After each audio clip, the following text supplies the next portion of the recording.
in chapter 2, verse 1 comes about a month and a half after that. The third message in chapter 2, verse 10 comes about 2 months after that. Fourth message, chapter 2, verse 20, comes when?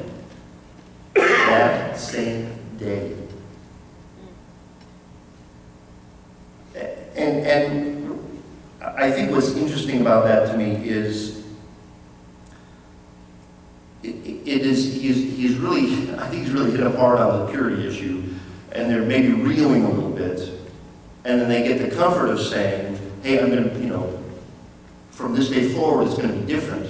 And then later on that morning, or later on that afternoon, or later on that evening perhaps, there's yet another message to encourage them with his power. Now, the reason why I think this is very interesting theologically is we look at the Old Testament and people make all these kind of ridiculous mischaracterizations.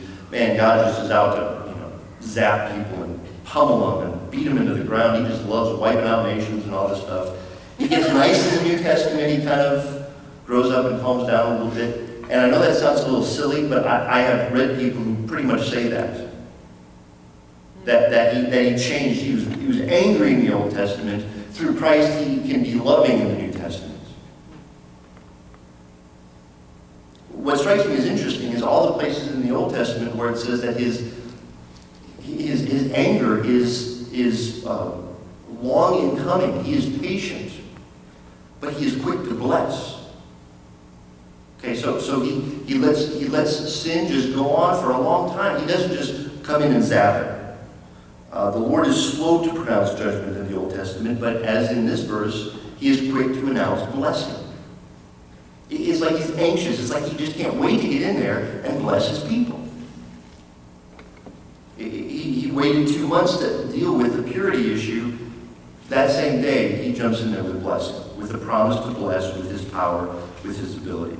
And I think that's very significant. One commentator said the Lord responded to the people's devotion with a pledge of material blessing, and he did that right away. And I think that's significant. I think we have a lot of wrong views about God's priorities. That God is anxious to zap us. When I think quite the opposite. He's anxious to draw us near to him and turn around and bless us in light of that. Verse 21, speak to Zerubbabel, governor of Judah, saying, I am going to shake the heavens and the earth. So this message is, unlike the previous messages which were directed, remember we said Zerubbabel, son of Shealtiel, governor of Judah, and then Joshua, the high priest, and then to all the people, to the entire remnant. Well, in distinction from those previous messages, this one seems more geared toward focus on Zerubbabel. Now, that doesn't mean that the rest of the community isn't going to benefit from this message, but it seems to be that Zerubbabel is the focus, and a lot of people have taken that to have some messianic significance. That as God is saying what he's going to do for the community by providing them a strong leader, and the fact that that was not fulfilled in Zerubbabel, these promises were not all fulfilled in Zerubbabel, it will be filled in a descendant of Zerubbabel, namely the Lord Jesus Christ himself. Zerubbabel is part of the Messianic line. He is part of the Davidic line, and therefore he is in the Messianic line.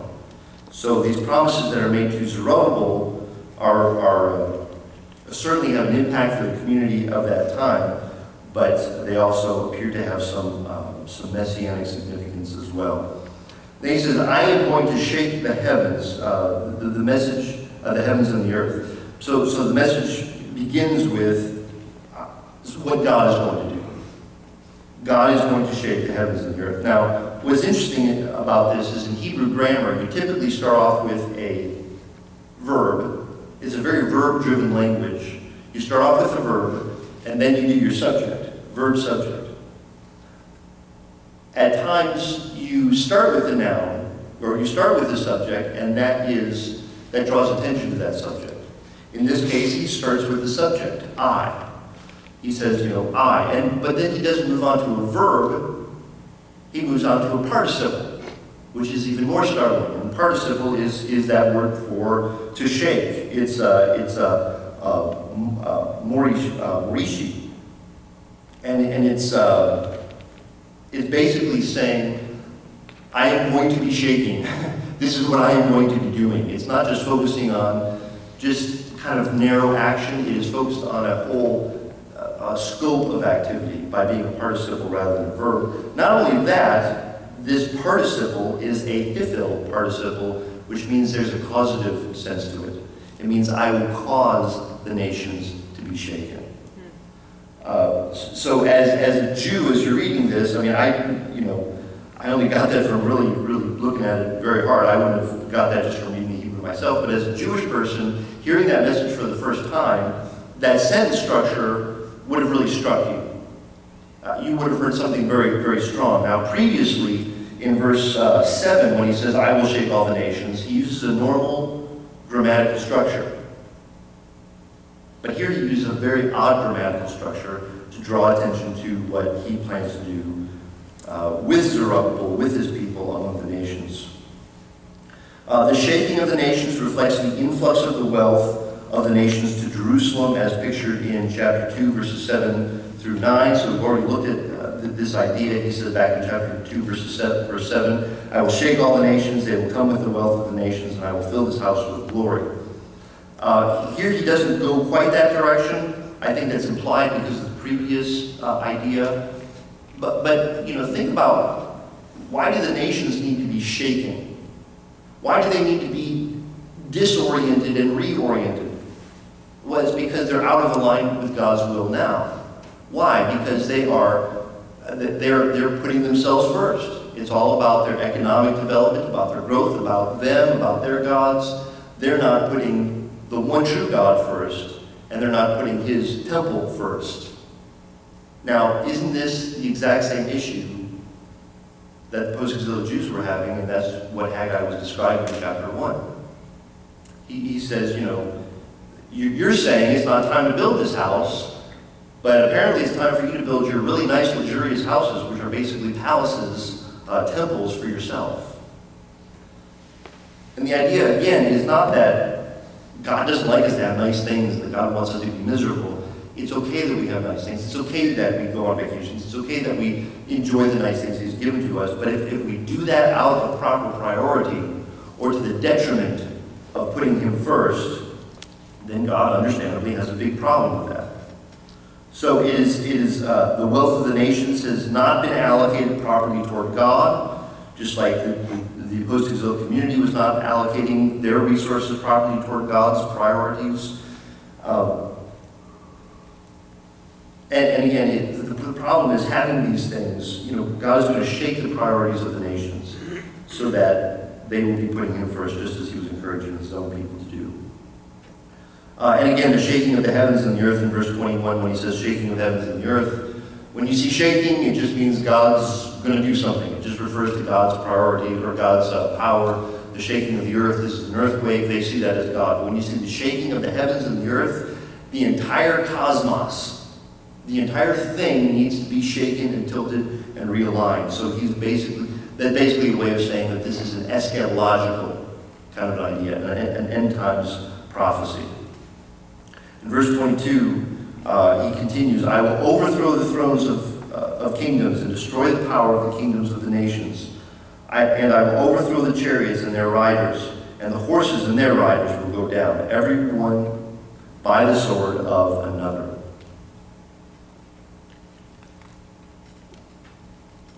You're going to see something kind of an interesting dynamic in verses 22 and 23.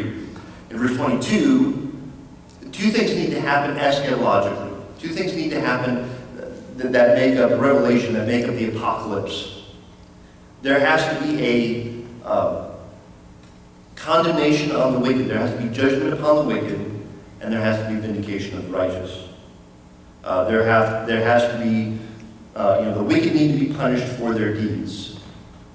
But you can't just leave the wicked punished. God also intends to take his own people and vindicate them and exalt them and bless them. So both of these dynamics have to take place, and we see both of these in verses 22 and 23. Verse 22 is the judgment upon the wicked, and verse 23 ends up being what God is going to do with the righteous, with his righteous community. So God says in verse 22, God will overturn the kingdoms, and this is his way of saying that he's going to demonstrate his might over the civil authorities that even at that time, the post-exilic community are dependent on and are in fear of. Remember, you have people from other nations who are coming against them and saying, you know, who gave you the right to start building this temple again? And they're providing a legitimate threat. And God is saying, listen, don't worry about that. One day, those external civic authorities will be done away with. And I know they're scary. I know they create some trepidation for you. But in perspective of God's ultimate power, we don't need to worry about those things. So he describes his power over other military powers of the nations. He uses the word shamad to destroy, to exterminate. This word shamad is the same word that was used throughout Deuteronomy. It's used 29 times, I believe, in Deuteronomy to exterminate the peoples of the promised land that the Jews were supposed to enter. So the Jews were supposed to come into this land and literally exterminate the wicked people from that land, get rid of them, and then basically use that as a place for developing a holiness based on God's truth, based on the building of the temple, based on the Levitical priest system. They were supposed to create a society of holiness that from there would pulsate throughout the ancient Near East. They didn't quite get there. That didn't quite happen. And one of the reasons is because they did not completely exterminate the nations of the land that they were entering to possess. They allowed those vestiges of the wicked nations to continue to be in their territory and eventually got sucked into the wickedness of those nations. Why? Because it's a lot easier for wickedness to transfer over than, okay, I'm beating this to death, but just want you understand this. Okay, these people have vivid illustrations of this from their history. We went into this area, we didn't wipe out all these wicked people. We thought maybe they were thinking of, conquering evangelism. We'll just be nice to these people and maybe they'll be nice to us. Well, that usually is not what happens. I've seen a lot of people do dating evangelism. Well, yeah. He's not a believer, but I'll work with him and then eventually he'll become a believer and everything will be wonderful. I'll tell you what, 9 times out of 10, it's going, and that might be a generous assessment, it's going to go the other way. Someone is affected negatively, and that's exactly what happened. So he uses this word shamad. I'm going to exterminate the peoples of this land. I'm going to exterminate those who are against you. And he's basically saying, I'm going to do the impossible task that I initially sent you into the promised land to do. Now, could those people have done that before? Yes, they could have done that. They didn't because they weren't in line with God's priorities. He says, what you should have done back then, by my power, I'm going to do in this future eschatological time.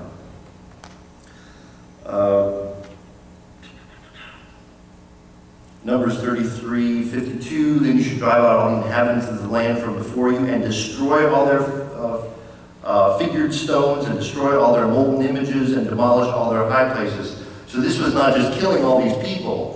And we're not going to speak to the ethical, whatever now. That seems like a kind of an over-the-top kind of thing for us now, but it's only because we think very humanistically. God saw wickedness. He wanted it gone. He wanted the animals. He wanted the statuettes of the little deities, the gold and the silver. He wanted it all exterminated. The women and the children too? Yes, the women and the children too. Why? And if we get all bent out of shape about that, it's because we're thinking humanly. We're not thinking the way God sees things. So all kinds of verses about his intention to eradicate wickedness from the land and use that as an opportunity for his holiness to radiate out from that area. It's warm here, finally, isn't it?